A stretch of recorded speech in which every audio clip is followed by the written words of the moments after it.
The mathematics of it are simple, son. You will be buried alive or you will starve. There is no third option. The words, delivered by the town banker, Mr. Sterling, were as cold and hard as the coins he kept locked in his vault. He adjusted his spectacles, his gaze sweeping over Jacob's worn-out shirt and the defiant set of his jaw.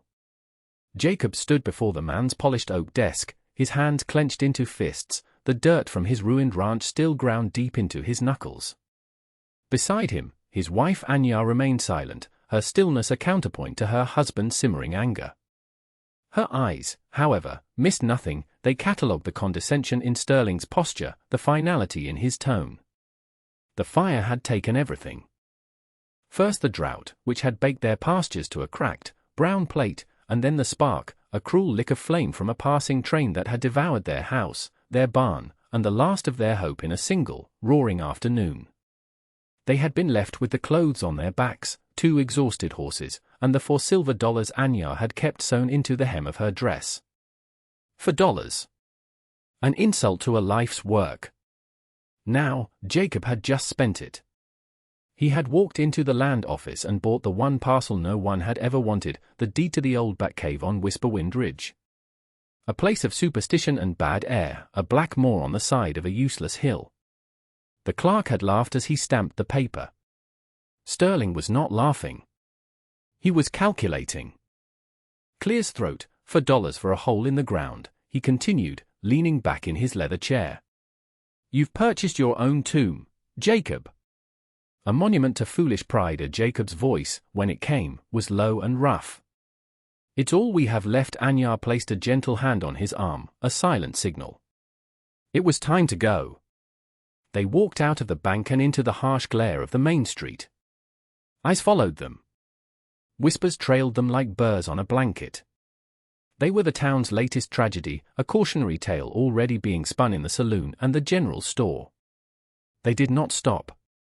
They walked past the blacksmith's forge, past the livery, and headed toward the dusty trail that led out of town, toward the ridge that loomed against the pale sky. The purchase was not just an act of desperation, it was a declaration. They were not beaten. Not yet. What would you do in their place, with the world turned to ash behind you and only a dark, unknown hole in the ground before you? The entrance to the cave was smaller than Jacob had remembered, a jagged crack in the limestone cliff face, partially obscured by thorny bushes. A cool, damp breath, smelling of wet stone and ancient dust, exhaled from the darkness. It was a smell of things long hidden, of secrets kept by the earth itself. For a full minute, they just stood there, the weight of the town's scorn at their backs and this profound, silent emptiness ahead. Anya, who had grown up in the old country with stories of mountain spirits and hidden places, felt not fear, but a strange sense of homecoming. Jacob felt the raw challenge of it, a physical opponent to be wrestled with. He lit the lantern, its golden glow pushing back the shadows by a few precious feet, and stepped inside. The passage was narrow, forcing them to walk in single file.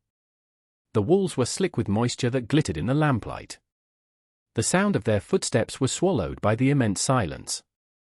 For nearly 100 yards, the tunnel twisted and turned, descending deeper into the hill. The air grew colder. Then, it ended. A wall of fallen rock, a jumble of boulders and scree from floor to ceiling, blocked their path completely. Gone. Vanished. The hope that had been a tiny, flickering candle in Jacob's chest sputtered. He struck the largest boulder with his fist, the dull thud echoing back down the passage. A dead end, he growled, the words tasting of failure. But Anya, ever the observer, had crouched low. She held her hand near the base of the rockfall. No, she said, her voice soft but certain. Feel this. Jacob knelt beside her. A faint, almost imperceptible current of air was moving through a tiny gap between 2 stones. It was colder than the air in the passage, and it carried a different scent. It smelled of vast, open space. For the next week, that rockfall was their entire world. They had only a sledgehammer, a pry bar, and the unyielding strength of their own bodies. Jacob would hammer at the rock, his muscles screaming in protest, while Anya found the weak points, the fracture lines, the places where the pry bar could find purchase. It was grueling, torturous work. Their hands were raw, their bodies ached, but with every stone they moved, the draft grew stronger, a promise whispered from the heart of the mountain. Finally, on the 8th day, Jacob levered a massive, flat stone aside. It shifted, groaned, and then fell away into darkness, revealing a black void behind it. He held the lantern high, peering into the opening. The light was devoured. It did not reflect, it simply vanished into an immense, silent expanse. He looked back at Anya, his face streaked with grime and sweat, his eyes wide with a terrifying, exhilarating awe. The passage had not been the cave. It had only been the throat. What they had found was the belly of the beast. The chamber was a cathedral of geology, a place carved by time and water into something beyond human imagination. The lantern's small flame could not find the far walls, nor properly illuminate the ceiling that arched high above them in a symphony of stalactites that hung like stone icicles. The floor, vast and mostly level, sloped gently downwards into the gloom. It was magnificent. It was terrifying. And it was utterly empty. "We could fit the whole town in here," Jacob murmured, his voice a reverent whisper that barely disturbed the profound silence. Anya did not answer immediately. She walked slowly into the center of the chamber, her eyes tracing the natural formations, the massive pillars of stone that rose from the floor to meet the ceiling, the wide ledges that ran along the walls 20, 30, 40 feet up. Her grandfather had been a stonemason in the old country, a man who understood how to work with the earth, not against it. She had listened to his stories, absorbing his knowledge of weight and stress and the patient logic of rock. Now, in this immense, dark space, his lessons came rushing back. She knelt and, using a sharp stone, began to sketch in the thick dust on the cavern floor. Her lines were not of a house, but of a fortress nested within a mountain. "Here," she said, pointing with the stone. "The first level, against this back wall. We sink the foundations into the rock itself. It will be for the animals. The warmth from their bodies will rise." She drew another set of lines above the first, connected to a wide, sturdy ledge. "This will be for us. The living quarters." And above that, her stone scraped near the ceiling, storage. "For firewood, for food." A whole winter's worth. Jacob watched, his practical mind grappling with the sheer audacity of her vision. He saw the logic in it, the brilliant use of the cave's natural structure. But he also saw the mountain of work it represented. "Anya," he said softly. "The timber. It would take a forest." "Then we will find a forest," she replied simply, not looking up from her drawing. They returned to town a week later, their plan solidified. They needed credit for essentials: rope, heavy nails, a better axe, a two-man saw. They walked back into the bank. Mr. Sterling listened, a smirk playing on his lips. "You want a loan," he stated, not asked, "to build a wooden castle inside a cave you bought for $4. The request was denied before it was fully made. As they left, they passed Jed, a rival rancher whose own land had been spared by the fire. He leaned against a post, whittling a piece of wood. "Heard you two are setting up home with the bats," Jed sneered. "I'll make you a bet, Jacob. A bottle of my best whiskey says you come crawling back to town before the first frost." Jacob met his gaze.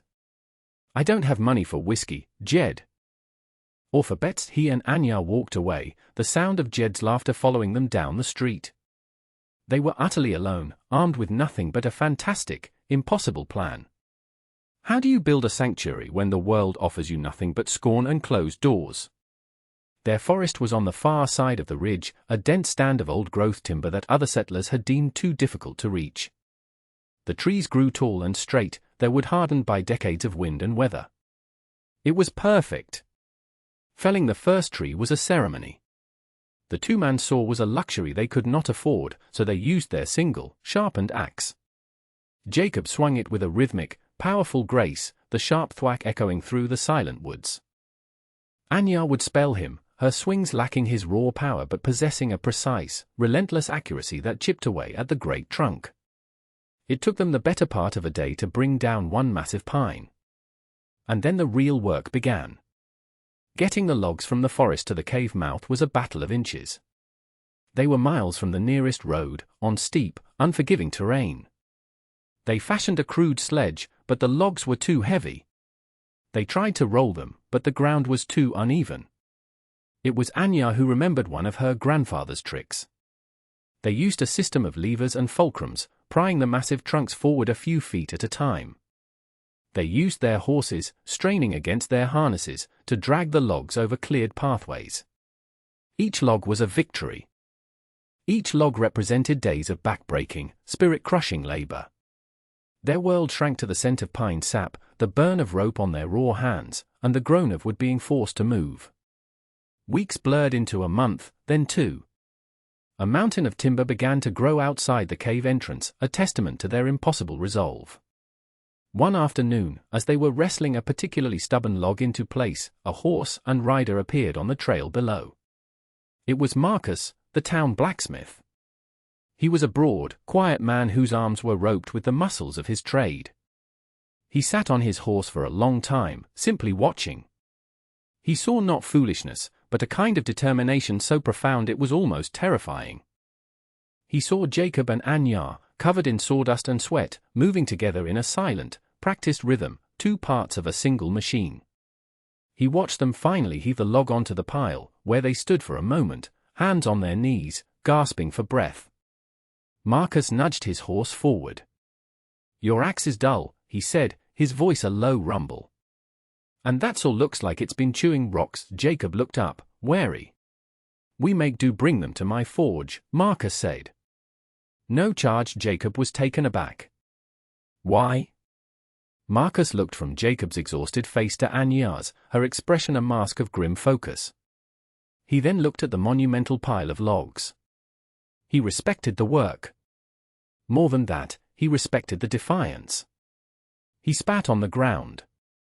"Stubbornness ought to be a sharp-edged thing," he said, and with a nod, he turned his horse and rode away. It was the first kindness they had been shown in months. It was a whetstone for their flagging spirits. But they still faced the most daunting challenge of all. The mountain of wood was outside the cave. How could two people possibly move a forest indoors and raise it toward a ceiling they could barely see? The engineering of the task would have daunted a team of professional builders. For Jacob and Anya, it was a puzzle to be solved with ingenuity born of pure necessity. Moving the logs through the narrow passage was the first obstacle. They couldn't be dragged. Instead, they devised a track of smaller, polished logs and rolled the massive beams through the tunnel one at a time, a slow, precarious process that took days. Once inside the vast chamber, the true challenge began, lifting them. Anya, applying her grandfather's principles, directed the construction of a massive A-frame crane, built from 3 of their sturdiest logs and anchored with boulders. Using a system of ropes and pulleys Marcus had given them, payment, he'd said, for the entertainment of watching them defy Mr. Sterling, they could slowly, painstakingly hoist the beams into place. The first level rose from the stone floor with the solemnity of a temple being built. This was the foundation, the anchor for everything to come. It would house the animals. Jacob, with his rancher's knowledge, notched the logs with precision, fitting them together so tightly that no draft could find its way through. Anya, with her eye for geology, ensured each upright support was placed on the most stable part of the rock floor, distributing the immense weight perfectly. The chamber, once so silent, was now filled with the sounds of their labor. The rhythmic pounding of Jacob's mallet, the sharp scrape of a handplane on wood, the creak and groan of the ropes as they took the strain of another beam. Their own ragged breaths echoed back at them from the unseen walls, a constant reminder of their isolation and the scale of their task. They worked in the eternal twilight of the cavern, the lantern light creating long, dancing shadows that made them look like giants. Then, disaster nearly struck. They were hoisting the main crosspiece for the first level ceiling, a beam thicker than Jacob's own body. The rope, slick with cave moisture, slipped on the pulley wheel. The log tilted, then plunged downwards. Anya screamed. Jacob threw himself backwards, the log crashing to the stone floor exactly where he had been standing moments before. The impact shook the very ground, the boom echoing like a cannon shot for a full minute. For a long while, they just stood there in the ringing silence, Jacob's heart hammering against his ribs, Anya's face pale in the lamplight. The nearness of death was a cold, physical presence in the cavern. It was a stark reminder of the mathematics Mr. Sterling had spoken of. They were not just fighting scorn and skepticism, they were fighting gravity, physics, and their own human frailty. That night, they did not work. They sat by their small fire, and Jacob finally put voice to the fear that had been shadowing them. He might be right, Anya. This place could be our tomb. Anya looked at the half-finished structure, at the fallen beam lying inert on the floor. She then looked at Jacob's hands, bruised and calloused but immensely capable. A tomb is a place where things end, she said softly. This is a place where we are beginning. The next morning, they reinforced the crane, doubled the ropes, and successfully hoisted the beam into place. The walls held. The first level was complete. But as they stood admiring their work, they felt it, a change in the air flowing from the passage. A new chill, a sharp bite that spoke of autumn's arrival. The seasons were turning, and they were still sleeping on the cold stone floor. Could they possibly build their home before the first snows came to seal them in? The arrival of autumn ignited a new, frantic urgency in their work. The days grew shorter, the nights colder. The wind that whipped around Whisperwind Ridge no longer carried the warmth of summer, it howled with premonitions of the hardship to come. Their labor, which had been grueling, now became a desperate race against the calendar. They divided their efforts. Jacob, driven by a primal need to put a roof over their heads, worked relentlessly on the structure. He became a blur of motion, hauling planks for the flooring of the second level, sawing beams for the walls of their living quarters, his hammer echoing from before the sun rose until long after it set. The second story took shape directly above the animal pens, resting on the wide, solid rock ledge that ran along the back of the cavern. It was a masterful piece of construction, a log cabin suspended in the heart of a mountain. Its walls were thick, its joints tight, a wooden shell designed to hold in warmth and keep out the eternal chill of the stone. While Jacob built, Anya became the provider, the logistician of their survival. Her focus shifted to the world outside the cave. She spent her days in the woods and on the hillsides, gathering the last of autumn's bounty. She collected puffball mushrooms as large as dinner plates, dug for starchy cattail roots in the marshy lowlands, and picked every last wild berry, which she dried on flat rocks left in the dwindling sun. She set snares, bringing back rabbits and squirrels to be salted and preserved. Her greatest challenge was ventilation. A fire for warmth was essential, but a cavern full of smoke would be a death sentence. She studied the high ceiling, watching the faint air currents. She identified a natural fissure, a thin crack leading upwards through the rock. It was her chimney. For a week, she and Jacob worked together to build a massive stone hearth and flue directly beneath it, a monumental task of masonry that would safely channel their smoke out of the mountain. One afternoon, Jed rode by the cave, his curiosity having gotten the better of him. He saw the staggering piles of sawdust, the wood chips, the discarded branches. He saw the entrance, now framed with a heavy, timbered doorway. He couldn't see the miracle rising within, only the debris of what he assumed was a mad enterprise. He cupped his hands around his mouth. "Building your own tomb, Jacob," he yelled, his voice laced with derision. "Don't forget to carve your names on it." Jacob didn't stop hammering. He didn't even look up. He simply drove another nail home with a single, furious blow. That evening, as he and Anya were fitting the last great beam of the third-level roof, the ceiling of their fortress, they felt it. A coldness on their cheeks, a sudden dampness in the air. Jacob walked to the cave mouth and looked out. The world was silent, hushed.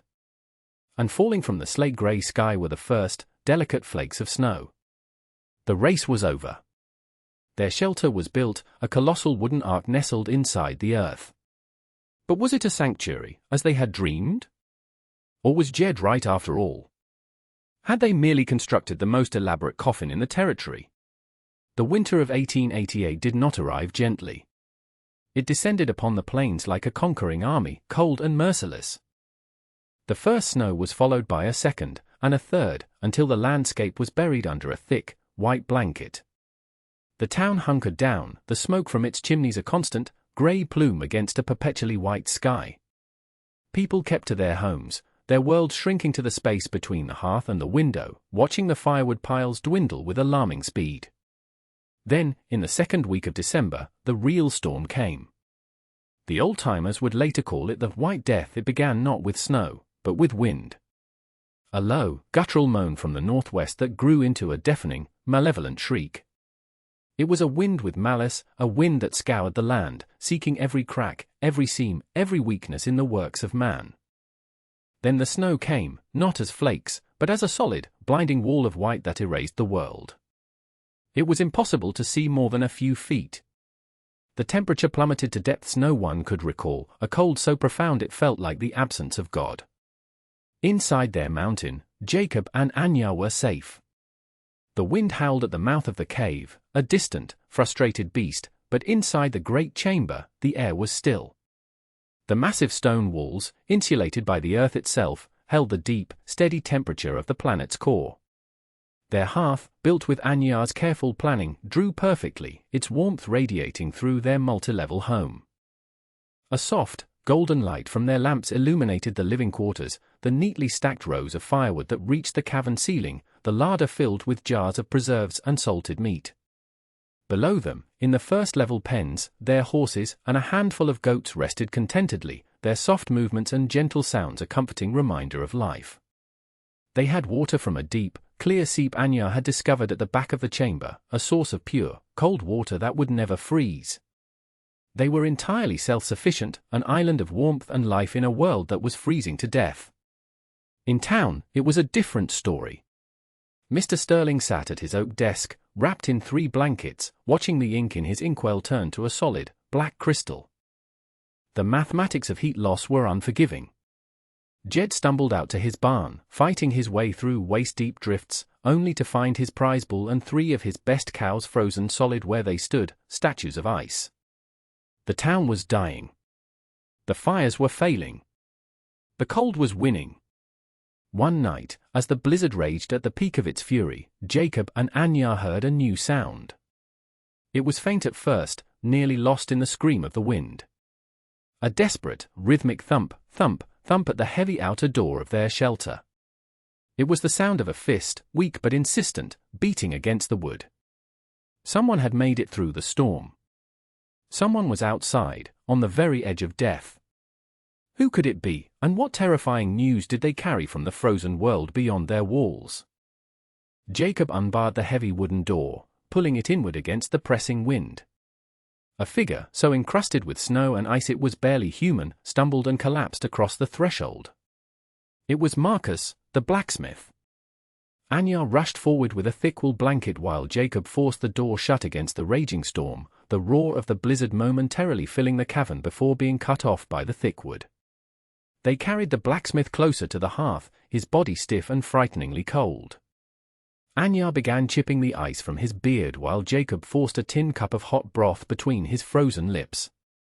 For several minutes, Marcus could only shiver, his teeth chattering uncontrollably. Finally, his eyes, which had been wide with the terror of his ordeal, began to focus. He looked past them, into the vast, warm, firelit space. He saw the impossible structure, the pens of living animals below, the sheer scale of the sanctuary they had built. His expression was one of pure, unadulterated awe. "It's real," he gasped, his voice a raw croak. "You actually did it." Then the urgency returned to his face. He grabbed Jacob's arm, his grip surprisingly strong. "The town. Jacob, they're trapped. The snow is up to the rooftops. People are burning their furniture to stay alive. The Andersons' baby. Gone." Froze in the cradles, the words hung in the warm air, a chilling report from a dying world. "They're in the general store," he choked out, another spasm of shivering racking his body. "All who could make it. But the wood is almost gone. They won't last another night." Jacob looked at Anya. In her eyes, he saw no hesitation, only the same grim resolve that had felled a forest and raised these walls. There was no discussion, no debate. Their sanctuary was not just for them. It was a responsibility. Leaving the shelter was madness. The wind could blind you in seconds, the cold could stop your heart in minutes. But staying put, warm and safe while the people who had mocked them froze to death, was an impossibility. Jacob began to move with purpose, pulling on his heaviest coat and wrapping his face in wool. He gathered rope and the last of their lanterns. He knew the land, every dip and rise, every fence line. In a storm like this, those fence lines were the only map that mattered. Anya packed a satchel with dried meat and flasks of hot broth. The mathematics were simple, Jacob said quietly, more to himself than to her, echoing Sterling's words. Buried alive or starve, he looked around at the fortress they had willed into existence. He forgot the third option. He opened the door again, took a deep breath of the brutally cold air, and stepped out into the white fury of the storm. He had reached his own harbor. Now he was sailing back into the hurricane to rescue the very people who had told him he would sink. Could one man, armed only with knowledge of the land and an indomitable will, truly lead them through the jaws of the White Death? The journey to town was a descent into a frozen hell. Jacob moved not by sight, but by memory and touch. The world was an abstract chaos of shrieking wind and blinding snow. He kept one hand on the familiar barbed wire of the fence line, its icy metal burning through his thick gloves, his only tether to a world he could no longer see. The cold was a physical predator, sinking its teeth into him, stealing the breath from his lungs and the strength from his limbs. More than once, he stumbled and fell into the deep drifts. The temptation to simply close his eyes and let the warmth of oblivion take him was immense. But the image of the Andersons' baby, frozen in its cradle, burned in his mind. He pushed on. When he finally reached the town, it was almost unrecognizable. It was a landscape of alien white mounds, with only the peaks of the highest roofs visible. The general store was a lumpen shape, snow piled high against its walls. He hammered on the door, shouting until his throat was raw. Slowly, the door was unbarred. He pushed his way in and was met with a scene of silent, huddled misery. 20 or 30 people were gathered in the dim, freezing room. A pathetic fire of smashed crate wood sputtered in a pot-bellied stove, giving off more smoke than heat. Their faces, gaunt and grey in the gloom, turned to him. They were the faces of his critics, his doubters. And they were the faces of people on the verge of death. Mr. Sterling was there, his fine suit rumpled, his face ashen. He looked up at Jacob, who stood framed in the doorway like an apparition, covered in ice but radiating a life and strength that seemed impossible. The banker's arrogance was gone, stripped away by the absolute, impartial cold. The mathematics were wrong, Sterling whispered, his voice thin and brittle, the words dissolving into a cloud of frozen breath. Jed was there too, huddled in a corner, his hands tucked into his armpits, his face etched with frostbite. He said nothing. He simply stared, his cynical eyes now filled with a desperate, primal fear. Jacob wasted no time. "Listen to me," he commanded, his voice ringing with an authority no one dared question. "There is shelter. There is warmth. But we have to move now." Together he explained the plan. They would tie themselves together with rope, a human chain. He would lead. They would not stop, for any reason. To stop was to die. A flicker of hope ignited in the room, but it was fragile, shadowed by the terror of the storm that raged outside. They looked at the flimsy door, then back at Jacob. He was one man. They were weak, frozen, some of them already succumbing to the lethargy of hypothermia. Was it a rescue, or was he leading them on a final, desperate death march? The choice was simple: freeze in place, or walk into the heart of the blizzard and trust the man they had all called a fool. The exodus from the dying town was a slow, brutal crawl. Jacob tied the rope around each person's waist, creating a lifeline that bound them together against the storm's fury. He put the strongest at the front, behind him, and the weakest in the middle. The children, wrapped in every available scrap of cloth, were carried. "Do not let go of the rope," he ordered, his voice cutting through the wind. "Follow my footsteps." "We do not stop." He led them out into the white chaos. The journey back was a waking nightmare. The wind tore at them, trying to rip their human chain apart. The snow blinded them, and the cold was a constant, vicious assault. Every step was a monumental effort. More than one person fell, only to be hauled back to their feet by the person behind them, their survival inextricably linked by the rope between them. Inside the mountain, Anyar had prepared. The great hearth roared, sending waves of life-giving heat into the vast chamber. A huge pot of stew simmered over the flames, filling the air with the scent of meat and vegetables. She had laid out every blanket they owned. She was a beacon of calm, a pillar of readiness, waiting for the survivors. They arrived not as a group, but as a staggering, frost-covered serpent. Jacob, his face a mask of ice, appeared in the doorway first, pulling the rope line behind him. One by one, the townspeople stumbled into the cavern. And one by one, they stopped dead, their exhausted, half-frozen minds struggling to comprehend what they were seeing. They had expected a hovel, a smoky pit. They saw a cathedral. Their eyes traveled up the massive, perfectly joined log walls of the three-story structure, a testament to impossible labor. They saw the warm, dry pens filled with living animals. They saw the stacks of firewood, a king's ransom, piled nearly to the distant ceiling. They saw the neat living quarters, the well-stocked larder, the glowing hearth. It was not a shelter, it was a fortress of life, an ark built inside a mountain. Jed was one of the last to enter. His arrogance had been scoured from him by the storm. He looked at the ingenious construction, the sheer, defiant scale of it, and his jaw hung slack. Anyar handed him a bowl of hot stew, and he took it without a word, his hands trembling so violently he could barely hold it. Mr. Sterling stood before Jacob, his face a mixture of awe and profound shame. He looked from the structure to the man who had built it. "You built this," he said, his voice cracking with emotion. With $4 and stubbornness, Jacob simply nodded, too exhausted to speak, and began unfastening the frozen rope from his waist. For 3 more days, the White Death raged outside. But inside the mountain, a community was reborn. They huddled together in the warmth, sharing stories, tending to the sick, their lives preserved by the 2 people they had so easily dismissed. The walls Jacob and Anyar had raised held not just a roof, but the entire future of the town. Finally, on the 4th morning, a profound silence fell. The wind had stopped. Jacob opened the door to a world of blinding white and brilliant blue sky. The storm had broken. But as the survivors gazed out at a landscape utterly transformed and buried, a new question settled over them. What world was left for them to return to? And what could they ever do to repay the outcasts who had become their saviors? They emerged from the cave into a world sculpted by a merciless god.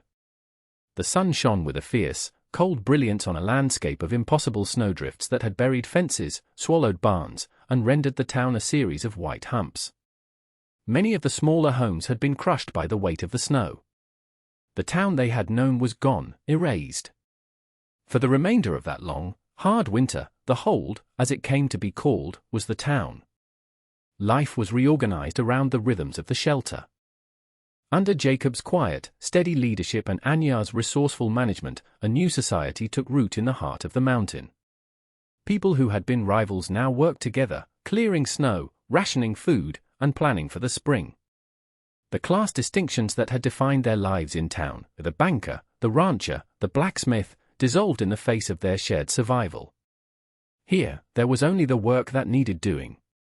They were all just people, kept alive by a miracle of foresight and wood. As the days lengthened and the first signs of the great thaw began, the change in the people was as profound as the change in the season.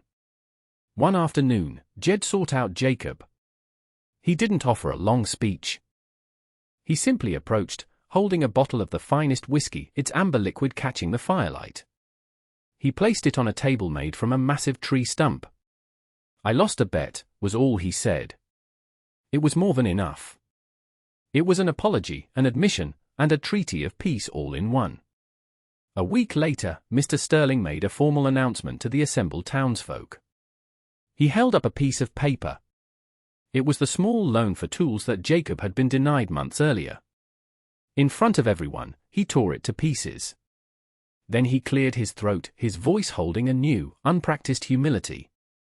"Any and all debt owed by Jacob and Anyar is hereby cancelled," he declared. Their payment was made in full during the great storm. A service, he paused, looking directly at the couple, to the town's survival when spring finally returned, melting the snow and revealing the scarred but recovering land. The people did not abandon the hold. They rebuilt their town, but the cave remained its heart. It became a community storehouse, a meeting place, and a permanent winter refuge, a constant reminder of their folly and their salvation. Jacob and Anyan never moved.